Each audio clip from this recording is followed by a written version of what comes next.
В небольшом хозяйстве Валентины Карповой 16 буренок. На полный осмотр у карткировских ветеринаров уходит целый день. Зато фермер будет уверена, что с ее подопечными все в порядке. Вон анализы. Я насчет этого очень отношусь, чтобы все анализы, чтобы вовремя были сделаны и взяты, чтобы, не дай Боже, ничего не это.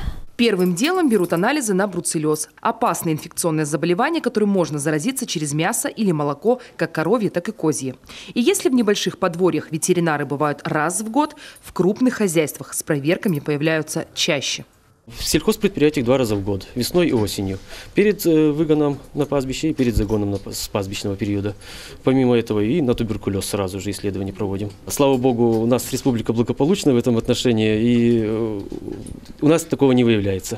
В Коми после активной модернизации ферм больше половины поголовья перевели на беспривязное содержание. В основном это дойное стадо.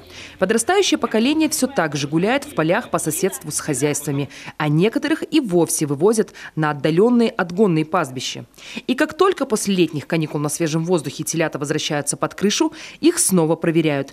Это расходы, но наши аграрии на безопасности не экономят.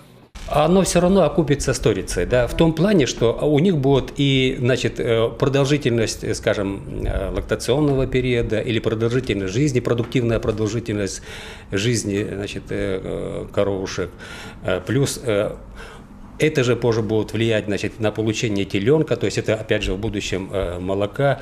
Сам период эксплуатации этих буренушек тоже удлиняется. Поэтому, кто заинтересован, конечно, выполняет эту данную работу. Комплексная диспансеризация стартовала еще в 2016 году. Системным обследованием поголовья начали заниматься по поручению правительства региона. Все хозяйства, где отработали ветеринары, получили рекомендации по кормлению и содержанию животных. И уже сегодня здесь фиксируют стабильный рост удоев. Виктория Палкина, Евгения Новоселова, Олег Жуковский, Артем Соколов, телеканал Юрган.